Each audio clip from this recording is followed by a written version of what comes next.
Ito na ang latest updates ni Vice President Inday Sara Duterte mula sa ICC The Hague, Netherlands. Unang-una po mga kababayan, ang patungkol sa kalagayan ng ama ni VP Sara na si Tatay Digong Duterte, at may nabanggit din ang ating Vice President ang patungkol naman kay Senator Amy Marcos at Rowena Guanzon. Ito panoorin. Bisita namin, and pagdating namin, nag-aantay na siya, and masaya siya nung nakita niya kami kasi alam niya na nandun kami to celebrate pre-birthday with him and with my mother. Tapos, as usual, binilhan ko din siya ng Coke Zero, pero hindi niya ininom. Sabi niya, dalhin lang daw niya sa kwarto yung Coke Zero. Pero isa lang ang pinabili niya. Meron daw pa kayong mga news from the Philippines na na-share sa kanya, at ano yung mga reaction niya sa mga news na dala-dala niyo? Yes, nag-share ako ulit. Na-share ko na noon sa telephone call, pero sinare ko din ulit sa kanya na nanalo yung dalawang PDP laban na senator candidates, tapos yung isang guest candidate, si Marcoleta, plus dalawang guest candidate from Alianza, si Senator Camille Villar and Senator Amy Marcos. And binanggit ko din sa kanya na nandito si Senator Amy Marcos, pero hindi siya pinayagan ng ICC na makabisita at makausap si dating Pangulong Rodrigo Duterte. At nabanggit ko din ulit sa kanya na nag-submit si Senator Amy Marcos ng kanyang findings sa committee hearings niya from the Senate to the Ombudsman. Ano po yung reaction ni Presidente?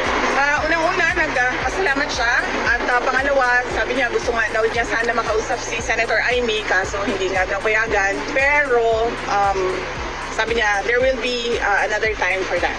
Okay. GMA?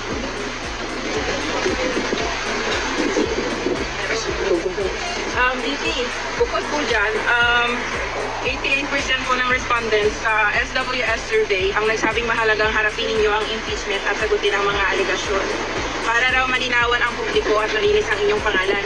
Ano po ang masasabi niyo sa ganitong pananaw?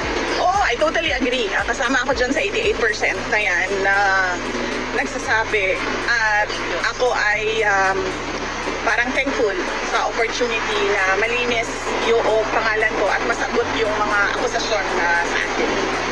Thank you po sa sagot. Last question po, napag-desisyonan po ng Senado na ilipat sa June 11 ang simula ng impeachment hearing.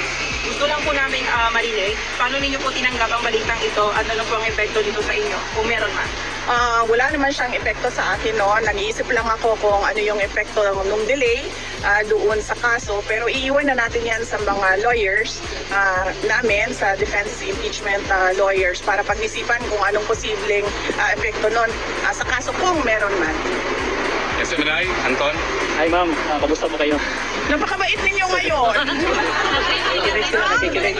Bait sila kayo. Bait kayo ngayon. Ay, kailangan magbait-baitan. Kailangan magkunwari. Okay. Yung microphone ma'am. Ma'am, tanong po ng SMNI, yung reaction nyo ma'am, ay reaction po sa gusto ni BBM na makipag-reconcile sa mga Duterte. Sabi niya, ayaw niya raw ng gulo.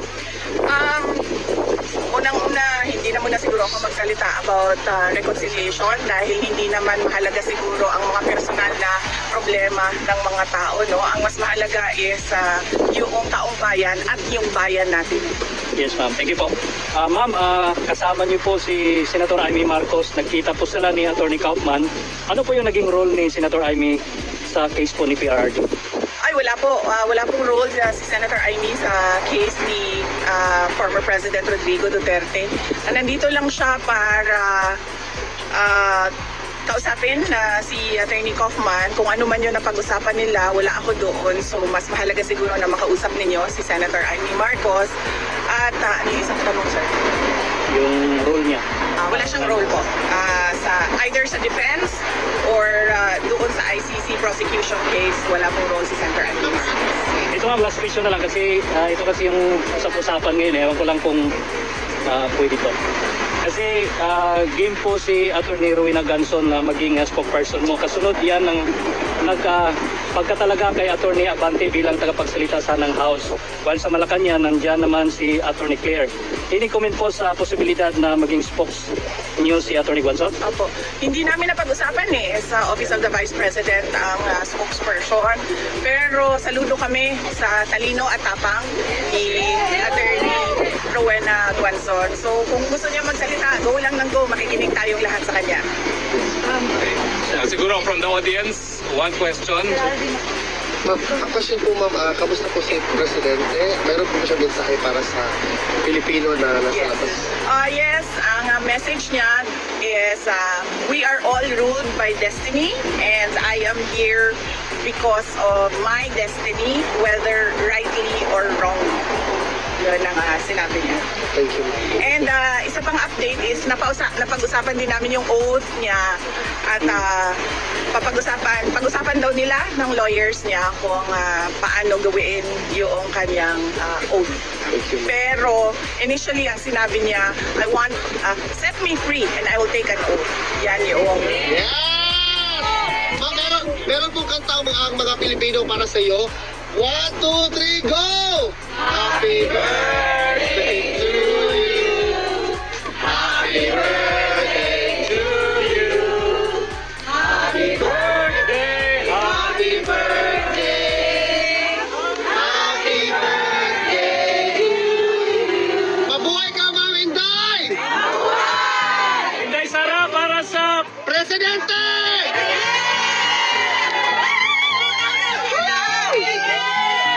Mabuhay ka, Ma'am. mabait sila. Mabait talaga kayo.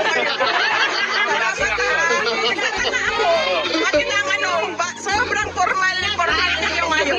Na-briefing niya, Ma'am. One question, ano tingin niyo sa bagong Duterte Street from Duterte Park and Duterte Forest? What do you think of the Duterte Street? Well, unang-una, mas okay dito dahil merong may shade, no? So, importante sa amin ni Alvin ang aming cuties. Dahil unang-una, mataas ang incidence ng skin cancer at pangalawa, mahirap na magdagdagan ang mga melasma natin. So, okay siya. Mas palagay ko lang, maganda din siya dahil nakikita siya ng mga dumadaan na mga sasakyan. So, meron tayong increased awareness. Kasi doon, konti lang ang dumadaan na sasakyan at hindi nakikita by the street na yung ginagawa. At marami pang pwedeng gawin, posibleng gawin na dito dahil mas malaki yung area. Ma'am, pwede ba additional ma'am? Kasi naghihintay po ang taong bayan kung kailan daw makatawid si PRRD.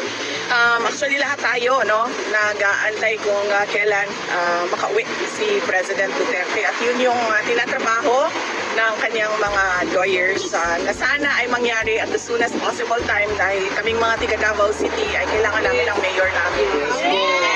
Ma'am, welcome back. We love you. Thank you, thank you. I'm happy to be back with all of you dahil lahat naman tayo dito ay nagpapakita ng suporta kay dating Pangulong Rodrigo Duterte. Kaya masaya ako na makasama kayo ulit. Although hindi natin gusto na pabalik-balik tayo dito sa The Hague, Netherlands dahil malungkot ang dahilan kung bakit tayo nandito lahat. Pero masaya din ako dahil nakikita ko yung bayanihan ng Filipinos at yung pagkakaisa natin sa kagustuhan natin na ibalik si Duterte at ibalik ang tunay na pagbabago. Ma'am, mabuhay ka, ma'am. Mabuhay Thank ka you, talaga. thank you. And lahat kayo ay invited bukas sa ating rally, ICC, Send Duterte Home, 9 a.m. to 12 noon sa Anbay. Land Van Reagan. Land Van Reagan. Land Van Reagan. Oh, sige, kayo na mahirap siya i-pronounce. Ma'am. Doon tayo po. Ma'am,